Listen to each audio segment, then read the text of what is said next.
ज़्यादा पसंद है और मुतासर भी करती है कि ये उनके अंदर जो आदत है मुझ में भी आनी चाहिए, कोई आप बता सकें? वो अपना वक़्त ज़ाया नहीं करते थे बिल्कुल भी। माशाल्लाह, वो जब भी उनको फुर्सत का लम्हा मुयस्सर आता, तो वो माशाल्लाह, लिखने बैठ जाया करते थे। बिल्कुल ठीक है। जब वो बीमार होते थे, बीमारी के याम के अंदर भी ना वो 1-2 दिन बिस्तर पर रहे, तो उसके बाद ना वो उठकर उन्होंने लिखना शुरू कर दिया। वो माशाल्लाह, कहते हैं मुझे बेचैनी होती है, अच्छा, मुझे उलझन हो रही है, तकलीफ़ हो रही है मुझे। बिल्कुल सही। तो अब मैं लिखने बैठा हूँ, काम हुँ, कर रहा हूँ, तो मुझे थोड़ा-सा सुकून माशाल्लाह, मिला है।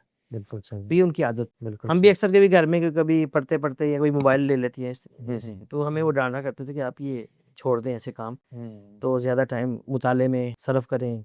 बिल्कुल सही, तो उनकी ज़िंदगी के जो आखिरी जो अल्फ़ाज़ थे वो भी यही थे कि मैं तुम्हें यानी कि वसीयत करता हूँ माशाल्लाह, कि तुम मुताला किया करो। माशाल्लाह, ख़ास तौर पर जो जमाती रिसाले हैं, बिल जितने भी हैं, बिल्कुल सही। उन सब का मुताला किया करें, उसमें जदीद मसाइल होते हैं, हुँ, दौर हज़रत से मुतल्लिक़ तमाम मामलात के हवाले से, बिल्कुल जदीद ठीक, बहसें होती हैं, तो बिल्कुल उनका ठीक, मुताला करने से इल्म रसूख़ पैदा होता है। बिल्कुल सही। तो ये मुताला नहीं छोड़ना। तो हुँ, अल्हम्दुलिल्लाह हमारे घर में रसाले बहुत ज़्यादा आते हैं। माशाल्लाह। वहाँ हिंदुस्तान से भी आते थे, अब तो काफ़ी कम हो गए हैं, हुँ, हुँ, हुँ, ये हालात की वजह से। लात के नेपाल से भी आते थे। माशाल्लाह। तो पाकिस्तान के अंदर तकरीबन तमाम जमातों के रसाइल जो हमारे घर में काफ़ी तादाद हुँ। में आते हैं।